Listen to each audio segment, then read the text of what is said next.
parlant i presentant autors valencians i llibres valencians.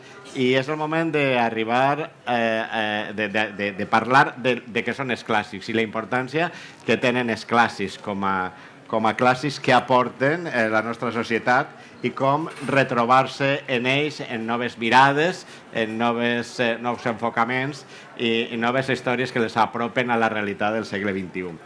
En primer lloc, presente a Víctor Gómez Labrado. Víctor va estudiar Magisteri a la Universitat de València i Filologia Catalana a la Universitat de Barcelona. Ha treballat com a professor de secundària i la seva implicació en activitats diverses de tipus cultural l'ha portat a investigar i divulgar aspectes antropològics, històrics del poble valencià. Per això la seva obra té un fort caràcter històric. Entre les obres seues més destacades trobem les novel·les Cròniques d'un rei, en dues novel·les juvenils, El príncep i el conqueridor, Cabrera, La mestra i, últimament, No mataràs, Premi Enric Valor de novel·la 2015. I un assaig, El segle valencià, entre altres. Enguany, Andana Editorial ha publicat la seva adaptació de Tirant lo blanc, el Tirant lo blanc de Joanot Martorell, el tirant en una versió molt especial que fa retrobar-nos en este clàssic. Víctor, benvingut. És la primera vegada que versiones el tirant? No és la primera vegada, he reincidit.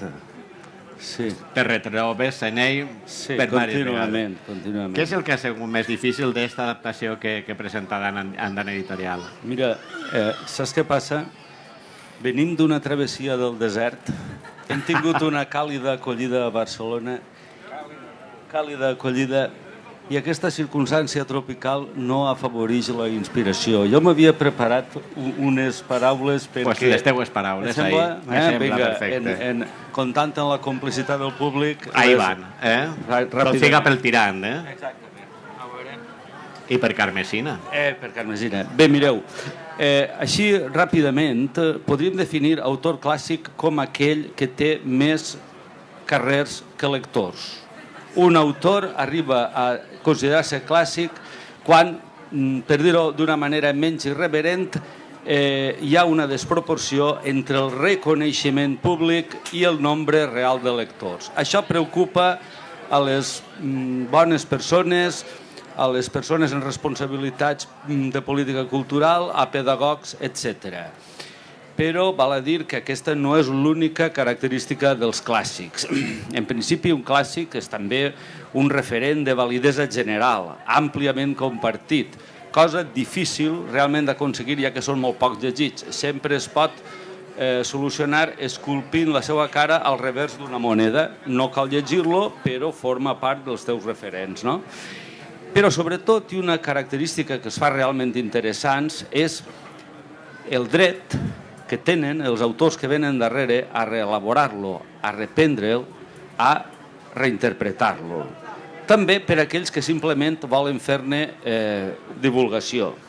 Aquells que quan els encomenen allò que es diu una adaptació, els sembla que no hi ha prou simplement de fer-ne un resum i, en definitiva, una mutilació.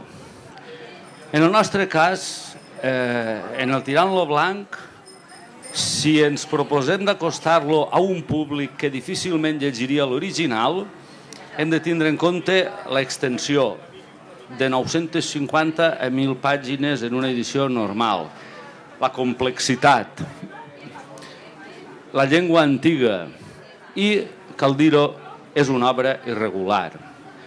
És una obra irregular. No tot el tirant té la mateixa excel·lència.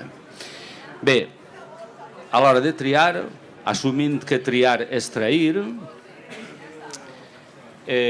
basant-nos en aquest dret a reprendre i reelaborar, i que també així contribuïm a fer que es considere un clàssic, podem optar, per exemple, pel canvi de gènere, entès de gènere purament literari, no de cap altra manera. Aleshores, aquest canvi de gènere d'alguna manera ens ajuda a justificar la maniobra. És a dir, podríem simplement fer-ne una novel·leta juvenil, que estaria molt bé, però com que estem en temps de canvis i d'optimisme, jo vaig creure que el que havia de fer era un guió cinematogràfic. Un guió cinematogràfic amb totes les pretensions i amb tot el morro i amb tota la barra. Un guió cinematogràfic, val a dir, sense esperances de rodar mai el film. Per tant, deixar el guió en una fase d'elaboració que permetera una lectura normal. És a dir, si voleu, un fals guió. Seria, per tant, una cosa que quedaria com una novel·la en què el moviment dels actors, la durada de les escenes i el caràcter visual, el caràcter, diguem-ne, plàstic d'aquestes escenes s'assemblara alhora que és llegit però com si fora això contemplat per un espectador. Aleshores, a partir d'aquesta proposta bàsica, amb quins continguts? Quins serien els continguts? Bé, tenint en compte, com hem dit adés, que és una obra irregular, que estranyament, això hauríem de celebrar-ho.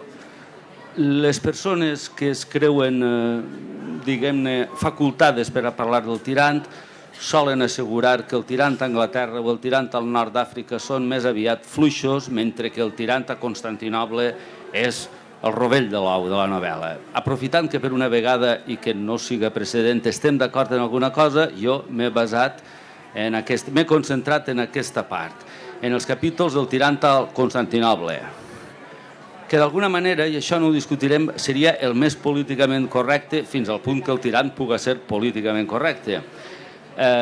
Quan les persones poc acostumades a encarar-se en literatura concebuda en altre temps diuen que bèsties, quin sistema ètic i moral. Sí, doncs ara pensa d'ací 500 anys que quedarà del nostre sistema ètic i moral i així observaràs el món amb uns altres ulls, no? Per tant, d'aquest tirant a Constantinoble em queda en l'aventura, en el que té l'aventura pura i simple, aventura apassionant, en el que té d'intriga cortesana, magnífica la intriga cortesana. Tirant no en té prou de vèncer al camp de batalla per a aconseguir la seva ambició, els seus objectius, i ha d'avançar en un doble front. Per una banda, ha de triomfar al camp de batalla, però també ha d'intrigar a la cort. Aquest és el gran encert de Martorell, que humanitza el seu heroi, dotant-lo a partir de l'heroi inicial del tirant a Anglaterra, massa previsible, un personatge encartonat en injectar-li amor i ambició, l'humanitza, li dona una profunditat que no tenia. Però sobretot, importantíssim, les dones. Les dones irrompen en el tirant a Constantinoble. Per a Martorell, la cort és un món de dones i allà les dones tenen un poder enorme. La fragilitat dels personatges és un altre dels components importantíssims. L'heroi, que és valent, que és brillant, ple de recursos en el camp de batalla, però és fràgil sobretot davant les dones. Davant les dones és tímid, inhàbil, a vegades fins i tot ridícul i molt poc dotat per a la intriga cortesana. La seva mestra, Plaer de ma vida, mestra de les mestres, és una autèntica guineu d'astúcies, l'ensenyarà a moure's per la cort. En això està gran part de l'atractiu literari d'aquests capítols del tirant a Constantinoble. I sobretot, el vessant que li dona més complexitat o que ajuda a donar-li una gran profunditat és el fet de la ficció dins la ficció. Els personatges representen ficcions i aquestes ficcions de vegades remeten a una veritat, però de vegades directament a una mentida, perquè Tirant és també un mentider, un gran mentider. Un dels caràcters que li dona més modernitat al Tirant és que és un heroi preocupat per la seva imatge. Projecta una imatge com si tingués un assessor d'imatge. Això és realment impressionant per a l'època. Aquesta imatge ell la modela i la projecta en funció dels seus interessos polítics i personals. I el que és magnífic és la relació que té amb el seu sogre. Poques persones podem tindre l'experiència de tindre com a sogre un emperador, per tant podem anar allà a aprendre de què faries si el teu sogre fora un emperador. Doncs allà es pot aprendre. Bé, tots aquests aspectes d'aventura, intriga cortesana, el poder de les dones, els dubtes i les pors de l'heroi, la ficció dins la ficció, donarien matèria per a una pel·lícula, per a rodar un film, que de moment és impossible. No tenim pressupost, no podem de moment fer aquesta filmació i per tant hem inventat aquesta novel·la que ens arriba, i ja no us dic més, per mitjà d'un becari, que està a Anglaterra i descobreix un mecanoscrit únic d'aquest guió del Tirant, perquè vaig creure que el becari, com el cavaller medieval o com el gàngster dels anys 20, és el personatge que defineix la nostra època i era absolutament necessari per a actualitzar el Tirant en la versió que estic segur que tots llegireu a partir d'ara. Vinga, moltes gràcies. Gràcies, Víctor. I del Tirant passem a la llegenda de Sant Jordi. Joan Portell és pedagog, és editor, escriptor, crític literari, ha publicat diversos llibres per a petits i grans, col·labora en diversos mitjans de comunicació, Catalunya Ràdio, Cavall Fort, Descobrir Catalunya, El Periòdico, i codirigeix amb Pep Molís la revista Faristol, portaveu del Consell Català del Llibre Infantil i Juvenil.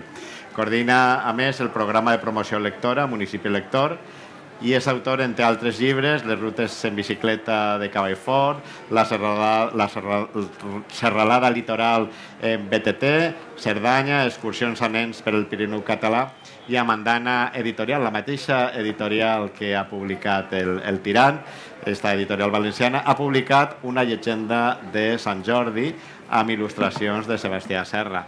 Joan, benvinguts, gràcies per acollir-nos. I parlem d'esta llegenda de Sant Jordi. Primera vegada que t'enfrontes a esta llegenda?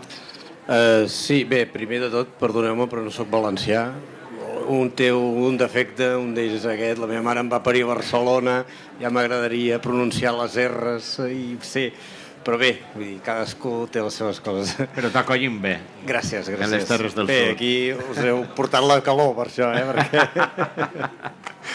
No, el plantejament de la llegenda de Sant Jordi sé que és una llegenda molt d'aquí, molt de Barcelona, molt catalana, de manera que és una llegenda en la qual ha estat, això sí, reescrita 1001 vegades. I aleshores el que jo vaig fer és dir... És una llegenda coneguda, tothom sap, o la majoria de gent sap que és aquesta típica llegenda de la princesa i el dragó, de manera que... i el drac, perdó, de manera que és una llegenda molt coneguda i com la podem remasteritzar. I aleshores, justament fa un parell d'anys, al reescriure aquesta llegenda el que vaig fer és enllaçar-la amb una problemàtica actual, que és què representa realment en la nostra societat aquest drac i què representa aquesta princesa o aquest Sant Jordi, i el vaig recol·locar en un moment històric com és l'actual, com tot el món aquest de la immigració a nivell de la Mediterrània, aquestes barreres que estem posant, aquests dracs que estem construint, sigui a Turquia, sigui a Melilla, on sigui, o a Mèxic, i quins són aquests, se suposa, Sant Jordis que ens han de salvar i que hem de salvar princeses en aquests moments. I la llegenda, de fet, és una explicació de la mateixa llegenda col·locada en un àmbit històric una mica diferent. Aquesta és una mica la idea. No vull que això sigui tampoc aquella idea de les tres bessones i Sant Jordi o el Teo i Sant Jordi. Aquesta no és la idea, això és una altra història, sinó que el que faig jo és una mica utilitzar un marc en el que ubico la llegenda, que li confegeix un altre sentit a la mateixa llegenda, és a dir, una relectura d'aquesta llegenda clàssica que moltes vegades ens quedem en aquesta petita història d'una princesa salvada per un príncep d'un atac d'un drac. Jo el que intentava en aquest cas és que Sant Jordi fos alguna cosa més. Els dos heu partit de tu d'una llegenda clàssica, Víctor, d'un clàssic de la literatura catalana com el Tirant. com ha sigut, Víctor ens ha contat on ha volgut arribar, però com ha sigut ixe camí per arribar a ixe guió cinematogràfic, ixe becari, i tu com ha sigut ixe retrobament del Sant Jordi, ixe procés de treball, i què vos agradaria cara al foment lector, perquè ara parlarem, tu saps molt de foment lector, què aporten els clàssics, i tant a nivell de clàssics de la literatura com a imaginari propi nostre, i què s'ha de fer en el foment lector per a potenciar els clàssics? Tres preguntes En una. La primera és què és el que em va portar bé. Una mica jo el que no volia, quan vam estar parlant amb el Ricard, editor d'Andana, que podríem fer aquesta història, el que no volia jo és que fos un Sant Jordi més, tot i que el títol una mica ho explica així, però que no fos un Sant Jordi per donar a conèixer la llegenda, perquè a les escoles es treballa a tots els cicles, hi ha aquí a Catalunya Sant Jordi és la festa oficial del llibre, no només a nivell de carrer sinó també a les escoles, de manera que això se sabia, sinó és com puc reflexionar al voltant d'aquesta llegenda i donar-li un altre rerefons, no? No sé si tu... Bé, siga llegenda o siga un clàssic, si alguna cosa justifica el tornar-hi és això, relaborar-la des d'uns mínims d'originalitat, buscar-li algun aspecte nou que abans ho dic, per tant, igual, no? Estos, tu t'ha de saber a un públic més infantil, tu t'ha de saber a un públic més juvenil. Sí. Això era coses que teníeu com a punt de partida i això implica ja una dificultat. Clar, implica aquest aspecte que també preguntaves, una mica que com podem promocionar o què aporta els clàssics en la literatura i en els joves. De fet, sense aquests clàssics no entendrem moltes de les modificacions que puguem llegir més endavant. Necessitem un pòsit, uns fonaments bàsics sobre els quals construirem cadascú el nostre camí lector, i aquest camí lector es basa en uns fonaments que és una cultura general que podrem trobar a tot arreu. Aquí a Catalunya Sant Jordi és present a la Casa de les Punxes, és present al Palau de la Generalitat, és present a tot arreu. Si jo no sé què hi ha darrere d'aquest clàssic, si no sé què representa, em quedaré amb una lectura pura i simplement superficial. El que permet conèixer els clàssics és entendre molt millor tota la literatura que s'ha construït arrel d'aquesta base. Igual. Jo crec que anem a canviar un poc el format i al llarg del dia, en esta collita valenciana, hem parlat d'això safareig, de fer safareig i així parlar entre tots. Així que, si vos sembla, també podíem donar pas al públic si tenen alguna pregunta cara a aquestes dues obres. Dues obres, diguem, no s'han llegides, però sí partixen d'un imaginari molt concret, com és el de Sant Jordi, tremendament popular, i d'un clàssic de la literatura catalana, coneguts per tots, com és el Tirant. Alguna pregunta tant a Víctor Labrado com a Joan Portell al voltant d'estos dos llibres? Jo només vull afegir una cosa, és a dir, aquesta obra, el seu àlbum il·lustrat, és una obra feta a quatre mans. I aquí hauria d'estar al meu costat el Sebastià Serra com a creador de tota la part il·lustrada d'aquest llibre, de manera que des d'aquí vull dir que ell també... Que ell està ahí, no? Sí, el Sebastià Serra. Digues. Si algun dels presents haguera tingut l'amabilitat de preguntar-me i per què un guió cinematogràfic, per què allò de l'audiovisual? Per una raó ben simple. Com diem allà, qui té fam somia rotllos. El català al País Valencià ha quedat fora, absolutament fora, dels mitjans audiovisuals. No hi ha cap emissora de ràdio, cap emissora de televisió que no siga local o comarcal que emeta en la llengua del país. Estem en pitjor situació que amb Eduardo Zaplana. Això ha sigut després de 20 anys de travessia del desert, no en el sentit tropical de la dita, i aleshores d'alguna manera ha sigut això, que qui té fam somia rotllos. Reivindiquem audiovisuals en valencià, en el català del País Valencià, per als nostres xiquets que no poden veure ni els dibuixos animats en valencià. I és una reivindicació en aquest sentit. Alguna pregunta? Pues no preguntes. Crec que voleu afegir alguna cosa al voltant del Sant Jordi i al voltant del Tirant? No, jo només dic que jo no estaré signant llibres aquí, però a lots, al final d'aquest passeig el podeu trobar i el llibre sense cap problema. Joan Portell, Víctor Labrado, moltíssimes gràcies per vindre a portar al Tirant i vindre a portar al Sant Jordi. Moltes gràcies per retrobar-nos en els clàssics, en la nostra història i, sobretot, moltes gràcies per les reivindicacions de la nostra llengua, de les nostres històries i de la nostra literatura. Els qui parlem valencià de Catalunya el compartim perfectament, aquesta vostra reivindicació, i l'entenem. Aquí potser tenim una certa... estem més habituats a sentir la nostra llengua, cosa que se'm faria molt estrany en aquest moment no poder-la sentir i que vosaltres ho heu patit durant molt temps. Esperem que això es solucioni. Moltíssimes gràcies.